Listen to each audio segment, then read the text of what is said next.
Designing a seamless grid block that looks like a single image banner with multiple call to actions. A simple grid hack with Appmaker. Super fast. Open Figma. Import your image. Change the width to 900 pixels. Press F and create a frame below the banner. Change the width to 300 pixels and the height to 500 pixels to match the banner height. Press Shift-Alt and drag the frame to duplicate. Press Shift-Alt and drag the banner image into the 3 frames. Rename the frames. Now select all and click Export.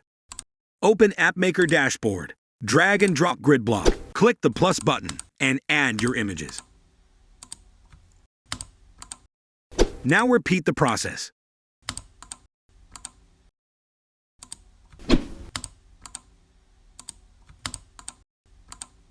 Go to Style tab and change the column number to 3 and also toggle off Enable Gap and Enable Split.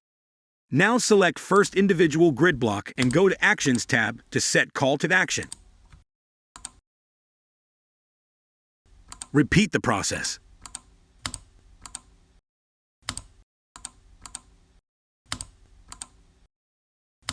Don't forget to save the changes.